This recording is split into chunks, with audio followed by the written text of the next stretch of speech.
2022 conference call of Nirlon Limited. As a reminder, all participant lines will be in the listen-only mode, and there will be an opportunity for you to ask questions after the presentation concludes. Should you need assistance during the conference call, please signal an operator by pressing star then zero on your touchtone phone. I would now like to hand the conference over to Mr. Anuj Sonpal from Valorem Advisors. Thank you, and over to you, Mr. Anuj Sonpal. Thank you. Good afternoon, everyone, and a very warm welcome to you all. My name is Anuj Sonpal from Valorem Advisors. We represent the investor relations of Nirlon Limited. On behalf of the company, I would like to thank you all for participating in the company's earnings call for the second quarter of financial year 2020. Before we begin, I'd like to mention a short cautionary statement. Some of the statements made in today's earnings call may be forward-looking in nature. Such statements are subject to risks and uncertainties which could cause actual results to differ from those anticipated. The statements are based on management's beliefs as well as assumptions made by and information currently available to management. Audiences are cautioned not to place any undue reliance on these forward-looking statements in making any investment decisions. The purpose of today's earnings call is purely to educate and bring awareness about the company's fundamental business and financial quarter under review. Now let me introduce you to the management participating with us in today's earnings call and give it over to them for opening remarks.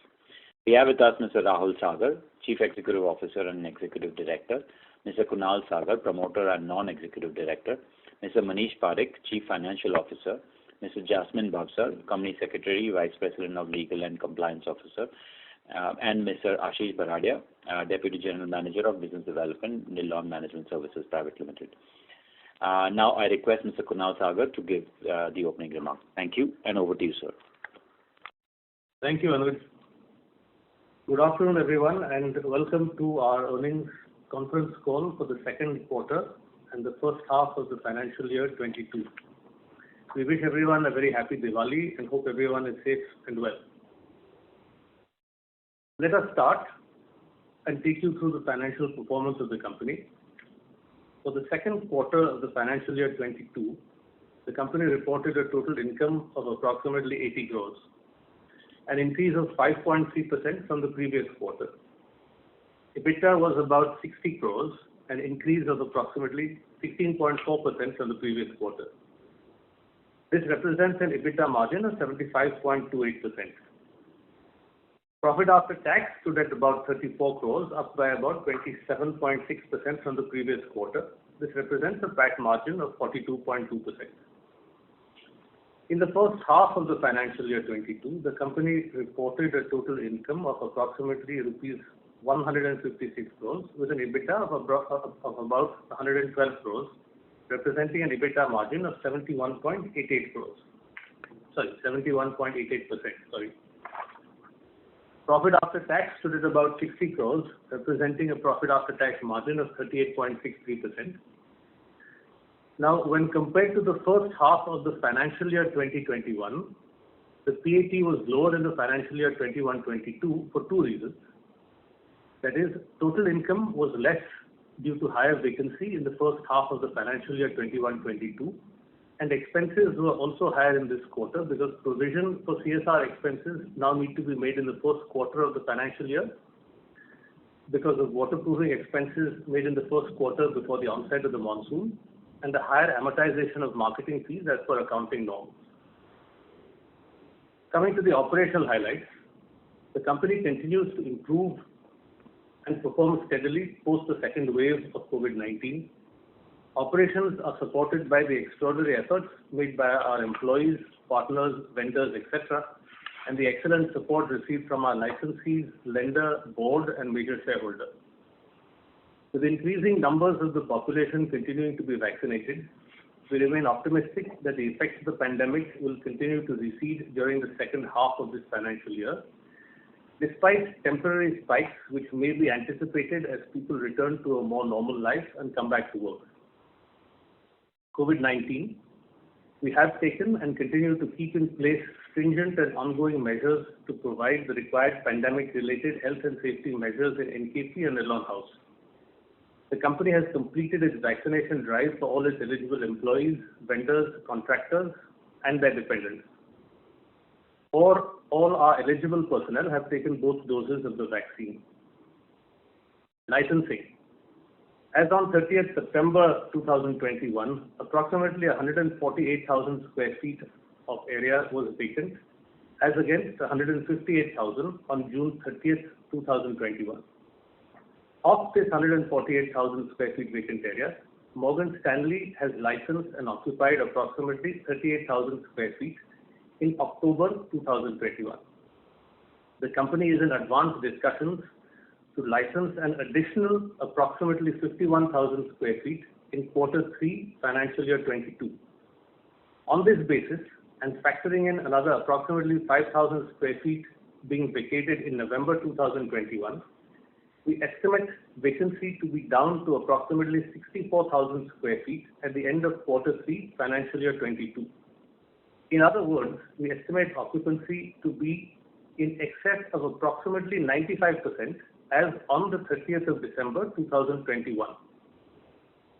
IBM has recently given notice to vacate approximately 37,000 square feet in April of 2022, the license for which in any case was scheduled to expire in July 2022. Preliminary discussions have commenced to relicense this space. Phase 5 handover. With the completion of Phase 5 estimated in Q3 financial year 22, we are looking forward to an improved performance by the company estimated to begin in Q4 of financial year 22 and Q1 of financial year 23.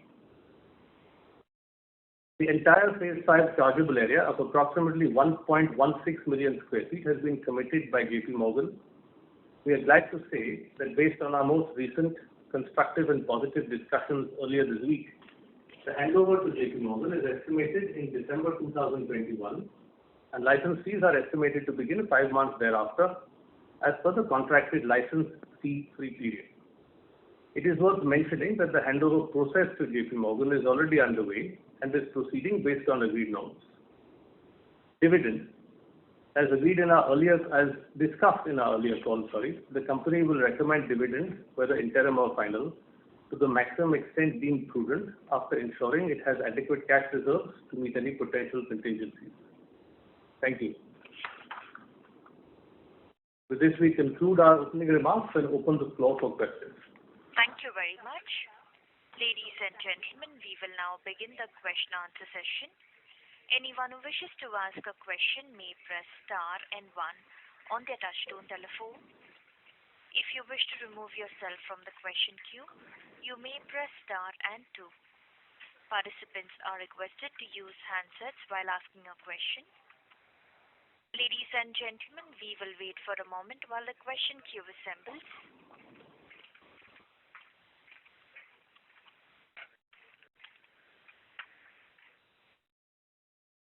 A reminder to the participants, if you wish to ask a question, please press star then 1 on your touchtone telephone. The first question is from the line of Laksh Jain, individual investor. Please go ahead. Oh, am I audible? Yes. Yes. Yeah, that is it. Yeah. Very good afternoon. My first question. IBM will vacate 37,000 square feet in April 2022. Is that included in the 325,000 square feet which is to renew on FY23? My next question. Or should I wait for the answer and then go for the next question? Yeah, Yes, it is included. Yes, it is included in the 325. Yes, it is. Okay. Yeah, so let's try and answer your question, shall we? Yes, I have question. You're a little bit audible, but it can be a little bit better. The audio is not entirely clear, but from what we understand, you're asking about IBM's vacating, whether it's part of the 325,000 square feet that was due for renewal. That was due for renewal in the financial year 22-23. The answer is yes, that's correct. Okay. And if clients expire before the renewal, then will we give them the existing rates only, or will we be charging a higher to them? Because the 145,000 square feet is vacating before expiry. Sorry, we didn't really we didn't understand the question. Apologies. Sorry, can you just speak a little bit slower because it's not so audible? Yeah, am I better now? Better. Thank you. Okay. Yeah. So I was asking that like 1,48,000 square feet are vacating before the expiry. So will we be charging them on the existing rate or will be like a bit higher? Which is this 1,48,000? Are you referring to the existing vacancy as on 30? Yes. Okay. So we estimate that the approximate rates that we will be getting for this vacancy when we are able to license this space will be approximately the rate that is currently what we are licensing at. Okay. My next question. In the annual report, we have mentioned that repayment period is for 7 years, starting from June 2022. And in the the investor presentation, it is saying that the repayment period is like for 9 to 10 years. So have we got an extension for the repayment period?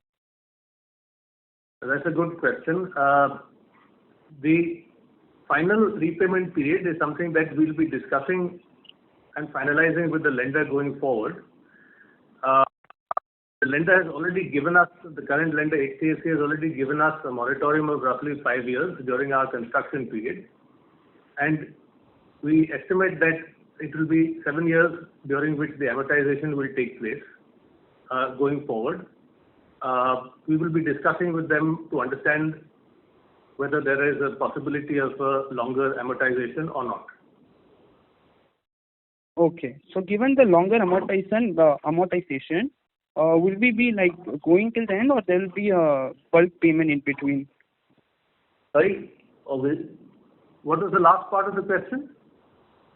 Will we be paying in between itself, like if we try to cover the debt earlier before the expiry of the repayment period itself?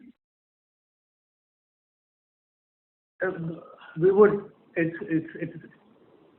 You're asking if you will prepay the debt, am I right?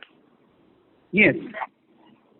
That's not a decision that we've taken at this point. We want to understand what the final amortization period will be, what the final terms will be, and what our final cash flows will look like. And then at that point, we'll have the decision whether to prepay, whether to ask for further moratoriums, whether to use the cash to accelerate payment to the bank, whether to return more money as dividend. Those are issues that will be addressed and finalized as we go forward once the capitalization of phase 5 is complete and as we receive the cash flows from phase 5. Understood, sir. Thank you so much. Thank you. Thank you. The next question is from the line of Samarth Singh from TPF Capital. Please go ahead. Yeah, thank you for taking my questions. I missed your opening remarks, so I apologize if some of these have already been addressed. My first question was on just our debt structure. Any thoughts on trying to get at least a part of the debt fixed, given the favorable interest rates that we currently have?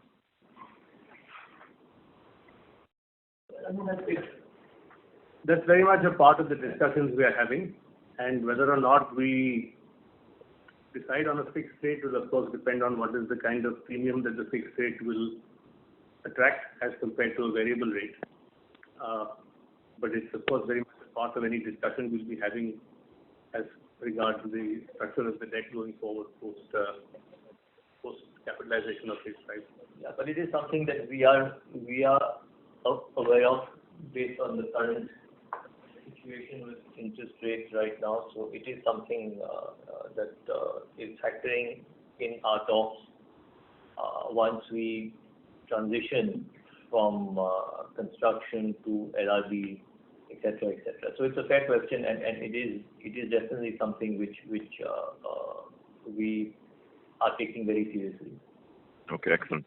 And I'm sure you already addressed this in your remarks, but any further update on the REIT structure? Actually, we didn't address that in our remarks. The REIT structure is a similar answer to what we had the last time, in that we continue to look at the legal and the regulatory possibilities of doing that in our context of being a limited company.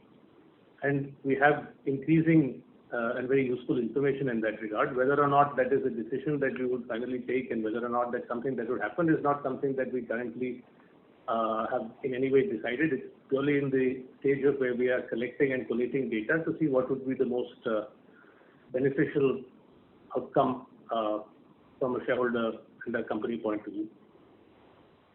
Okay, thanks. And what was, what will be the final cost of construction for phase 5? What will be the final cost of construction? You mean in absolute numbers or in or square foot, or what do you mean? Absolute numbers. Or square feet, either one. Cost per square foot or absolute, either one. Yeah. Okay. So just approximately in terms of the hard cost, okay, that is the construction cost. It will be approximately on chargeable area somewhere in the region of maybe 6,000 rupees square foot on the chargeable area. That's the hard cost, and that's the actual construction cost, without any other cost of interest and cost of premiums and statutory cost, etc., etc. Without the soft cost as well. So this is purely the construction cost. Right. Okay.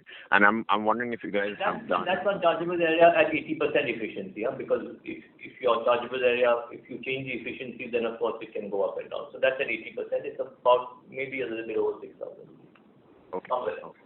That's very helpful. And I'm wondering if you guys have done this sort of study on if you were to build the same square feet today with the rise, the increase in cement and steel prices, what that amount would work out to. I mean, we haven't actually number. Yeah, we haven't done that analysis. We can just say that it would definitely probably be a little bit higher than what it was. But having said that, also there have been so many different types of fluctuations even during our construction during our peak construction in 2017, 18, 19, whenever it was. So it's not the easiest question to answer specifically. Of course, some things are always going up and some things may come down. And we did have increases in 17, 18, in 2017, 2018, 2019 as well. To some extent, this last increase that has happened in the last 12 to 18 months, the majority of our construction was completed. But having said that, we did have significant increases in steel, especially during our construction period as well. So yeah, it's a fair question, but it's a little bit hard for us to give a specific answer in terms of percentages. Okay, and just sort of taking that thought a little bit further, the reason I asked the question was, you assume that if your construction costs go up, then over a slightly mid to long term, the rental yields should also go up to match that increased cost of construction. So do you think that, I understand that the demand scenario might not be, very strong right now, but do you think that because of this increased cost of construction, future construction would obviously be at a higher cost per square foot and therefore would require a higher rent per square foot? So, Samarth, I think as far as our thought process on the rental goes, the idea is always that we want to make sure that we rent at a level where the licensee has an incentive to stay here for the full period of 9 years or 10 years or the longest possible lease, and so we have the most stable possible cash flows. That's always been our thought process, and that's what it will continue to be. Of course, we factor in our standard escalation of 15% every 3 years, as I'm sure you're aware. And on that basis, we want to ensure that whatever levels of rent that we continue to rent at, we are able to go on the basis that an escalation over 2 or 3 escalations over a period of 9 or 10 years, which is the length of the license, will be affordable and workable from the licensee's point of view as well as from our point of view. Right. So that's what the guiding thought process will be. Okay, got it. Thanks a lot.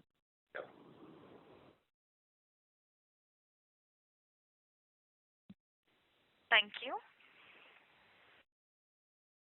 A reminder to the participants, if you wish to ask a question, please press star then one on your touchtone telephone. The next question is from the line of Deepak Jain, individual investor. Please go ahead. Yeah, just a minute. Am I audible? Yes, Yes. you are. Hello? Hello? Hi. Hi. Today in the opening remarks, you have mentioned about this distribution of dividend, and even on a previous call, sir, am I audible? Yeah. Oh. Not bad. As per a previous call also, we were deliberating to distribute rupees 150 crores to be received from JP Morgan and other cash balances as dividend. Sir, just want to know how much is the cash balance as of 30th of September, that is, which can be distributed as dividend, sir. Mr. Jain, I think, the first thing we want to clarify is that this 150 crore of deposit that is coming from JP Morgan is not earmarked for payment of dividend. That question had come last time, and we had clarified that the last time as well. Okay. This is a deposit that is part of the JP Morgan contract, and that will be used to pay all expenses, the phase 5 related expenses, as well as other expenses, as well as dividend. It's not something that is specifically earmarked only for dividend or only for any particular expense. It's just the amount of deposit. Okay. Just to be clear on that. Okay. I'll just tell you the cash balance in a second as of 31st March 2022. Can you tell us? September. 30th September, sorry. 88 crores. The cash balance on 30th September was 88 crores, and out of that 72 crores was paid out in the first week of October for the payment of the 8 rupee dividend. Okay. Right, and at the end of October, it was approximately 20 or 22 crores. Okay. So we are planning to distribute this 20 crores as interim dividend. We are not, there is no specific plan, and we haven't said specifically that we are going to distribute this 22 as dividend. What we have consistently said in the last two meetings is that we are not intending to hold on to surplus cash, and that we intend to distribute that level of dividend, whether interim or final, that we deem is prudent based on the cash flows that we have, and after taking into account any contingencies that we think will be forthcoming at that point in time. But once again, the thought process that we have outlined in the last two calls, as well as what we'll do again this time, is that the idea is not to hold on to cash, but to distribute as much as we believe is the prudent amount to distribute. Okay, sir. It's very helpful, sir. Sir, my second question is, when we are going to charge depreciation and interest cost of phase 5 to P&L account, that is at the time of handover in December or when we receive rent in May 2022? Yeah, So essentially, we of course have to discuss with the auditors of the company and take their view as well as to how these things are done and when they are done. And essentially, once we have a clear date for the handover to JPMC, it will usually this capitalization will happen in and around the date, as for normal cost as happens in all companies and in all businesses of this nature. So at this point, as we mentioned in our opening remarks, we estimate that the handover will happen in December. We estimate roughly about middle of December. In our preliminary discussions with the auditors, they've indicated that the capitalization for phase 5 will therefore happen simultaneously, subject to confirmation, as Rahul said. Yeah. And from that point onwards, depreciation and interest would come on to the P&L of the company. At the same time, this is the first phase in which we are under the Ind AS accounting system as against the earlier IGAAP. And so the straight lining of the license fees will also occur from the same date. So there will be an inflow in the P&L as well as an expense on the P&L beginning from the date we capitalize, estimated roughly right now in December, or equal to the handover date. Yes.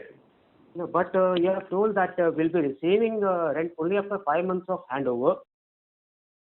So again, Mr. Jain, just to clarify that, the cash flow from the rent will begin 5 months from handover, which is, let's say, approximately in May of 2022. Yeah. The P&L effect of the cash flow, or the P&L effect of the license fees, will be taken from the date of capitalization, which will be approximately in December 2021. Okay. So there's two different parts. One is the P&L effect, the other is the cash flow effect. Are we able to make it clear? Yeah, it's very clear, sir. Thank you so much, sir. And my last question is, sir, regarding this is a media report that is there is a data center boom in India, and GIC for some reason has paused making more data centers in Singapore. So do we stand a chance to enter this business and see that we are a multi-location company? Any thoughts on this? Mr. Jain, we have no information on this particular media report, so we won't comment on that if you don't mind. Okay, sir. Thank you so much, sir. It was very helpful, sir. Thank you very much, sir. Yeah. Thank you. Before we take the next question, a reminder to the participants, please limit your question to 2 per participants. You may rejoin the question queue if you have a follow-up. The next question is from the line of Ashok Jain, individual investor. Please go ahead. Am I audible? Thanks a lot. All our questions have been answered. Thank you, sir. Thank you, Mr. Jain. Yeah, thanks. The next question is from the line of Harshit Jain, individual investor. Please go ahead. Hello. Yes, Mr. Jain. Yeah, my question has been answered, sir. Okay. Thank you. Thank you. Reminder to the participants, if you have a question, please press star then 1 on your touchtone telephone. The next question is from the line of Laksh Jain, individual investor. Please go ahead.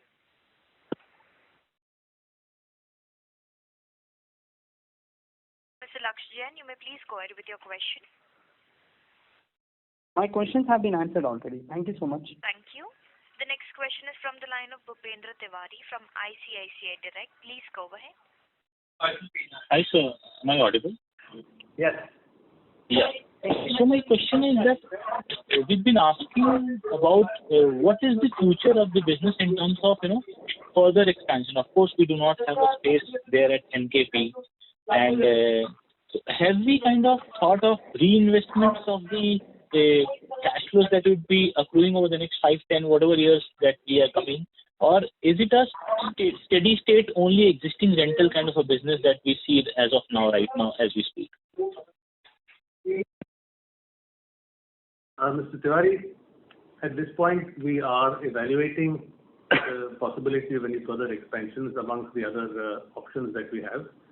What we are clear on at this stage is that we will continue to distribute our excess cash, and when we have any potential investment opportunity, we feel we would be able to take advantage of that given our capital structure at the moment. Does that answer your question?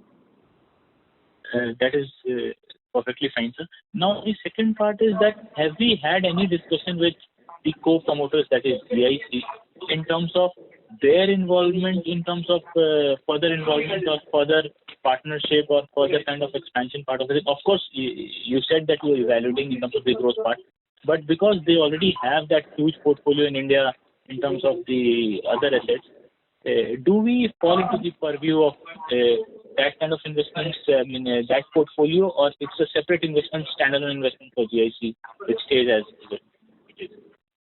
All our discussions as far as Nirlon goes happen, of course, with and in very close consultation with GIC. So all the answers that we are giving you are something that we have discussed with them numerous times, and also that we discuss with them regularly and constantly.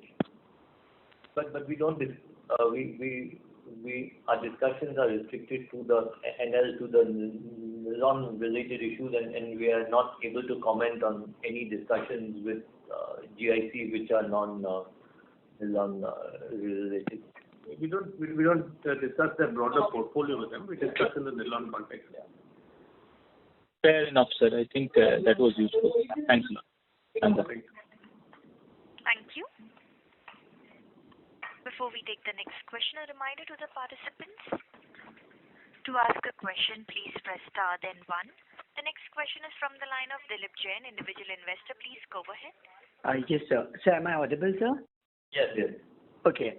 Sir, recently there have been media reports about interest rates falling sub 4% for A+ clients, do we stand a chance to reduce our borrowing cost further down from the 7.25% that we have presently? And how soon will we be able to reduce this? Okay, so the company is evaluating in detail extensively the existing debt and the debt structure, etc., including the interest rate. And we are, of course, doing the best we can to be as efficient as possible with regard to our debt, and which includes interest rate as well, which includes the debt structure and the interest rate as well. And yeah, we are going to continue to evaluate extensively the best possible options for the company as we transition from construction into LRD. To specifically answer your question, we do expect that there will be a further reduction that we can make in the interest rate that we currently have. It is 7.25. We have not heard any indication that it will be anywhere close to the 4% that you mentioned, but we do believe that there will be some level of reduction from the current levels possible. How soon can we expect that, sir? But I mean, it's an ongoing discussion. It won't be too far in the distance. It won't be too far away, but we won't like to put a time frame on it specifically. But it's not something that is it's a short-term discussion. It's not a long-term discussion that we're having to do it as quickly as is possible to do it. Okay, so you're currently deliberating on it. So we can expect something positive. We don't know the time. Yes, but we are not speculating on how much that will be and exactly when it will be, but we do believe that there will be a reduction. Yeah, we can get some reduction. Can't give you fair enough. a number and a clear date. I have another question. Post the COVID second wave, there are many media reports about huge growth in office leasing inquiry, for example, by DLF, Embassy, etc. Do we stand a chance to fill our vacancies soon in the Q3 itself? Is that possible? So as we mentioned in our remarks and as we will clarify now, we specifically expect that the vacancy will drop from the level of 148,000 square feet to about 64,000 square feet. We estimate that by the end of December, based on concrete discussions that we are having. Yeah. Okay. Apart from that, there are certainly discussions which we hope will fructify in the fourth quarter of this financial year. But since those are not at a stage which are final, we are not giving you any kind of guidance on that part of it, because those are still discussions that are in relatively earlier stage. Okay, but are you seeing an increase in the number of inquiries made, like very, very recently? There hasn't been any particular jump that we see. There's not been any particular fall off in inquiries. They've been quite steady. Okay.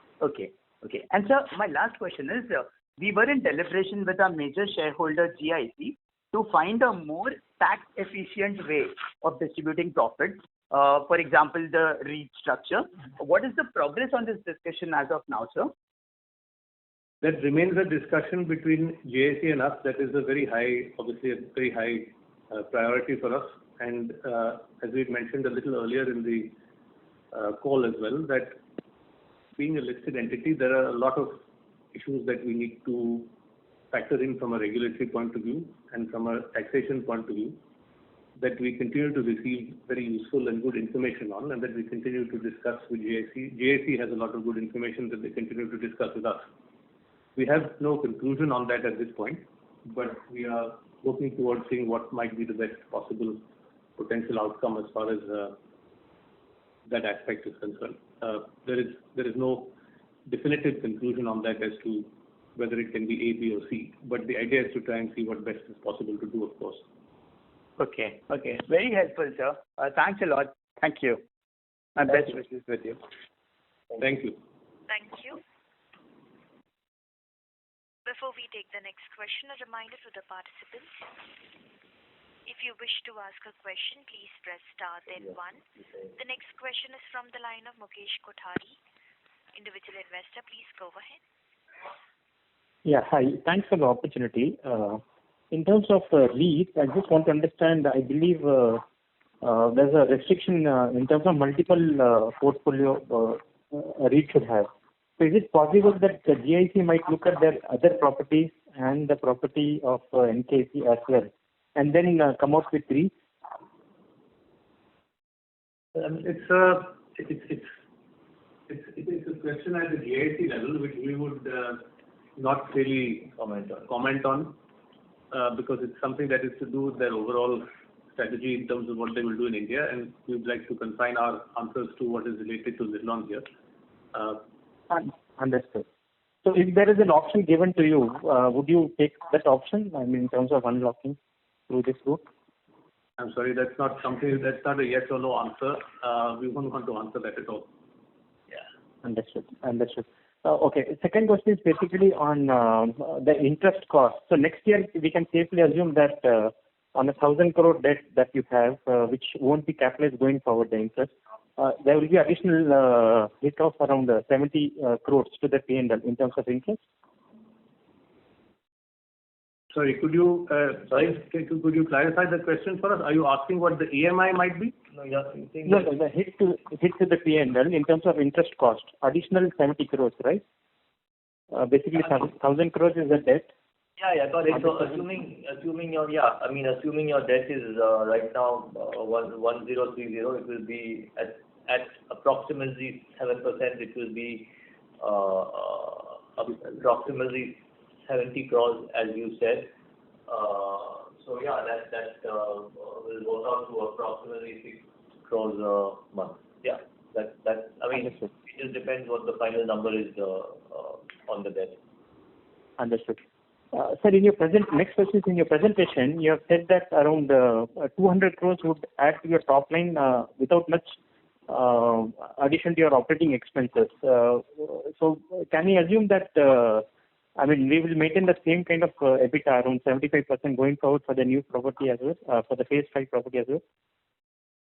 Well, in general, we believe that with the increase in top line, we are not going to have a proportionate increase in the expenses. So we certainly expect and believe that EBITDA will be increasing beyond what it currently is.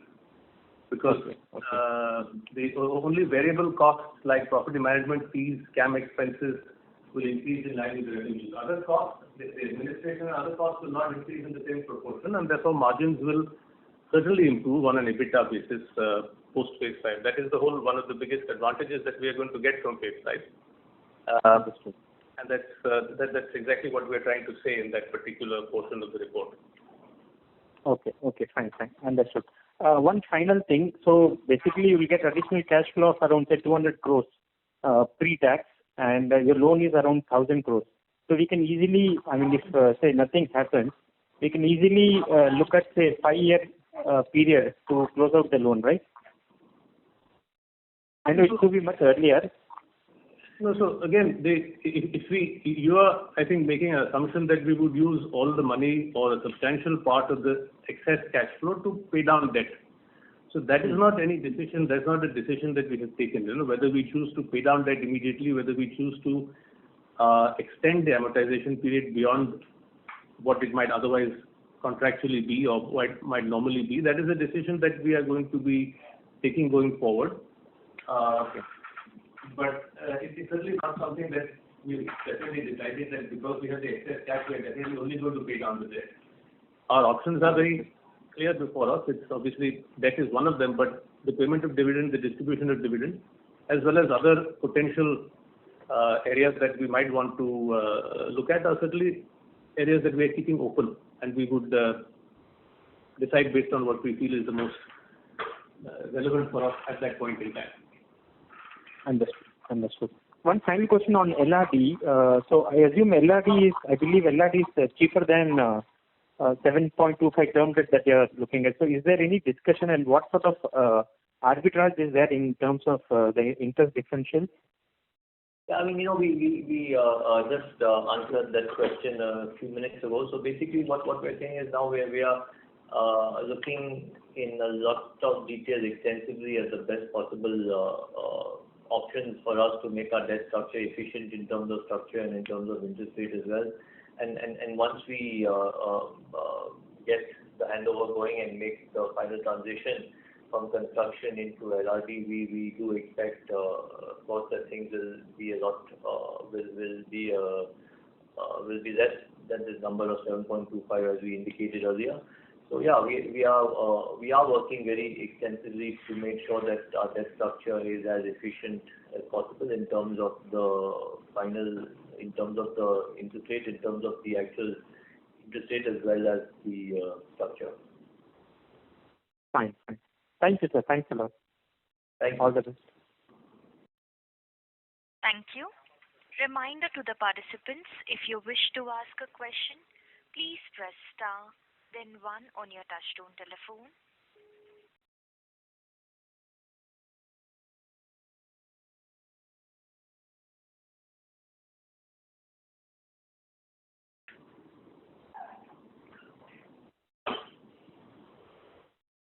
I'd like to remind all participants present in this conference, if you wish to ask a question, please press star, then 1 on your touchtone telephone.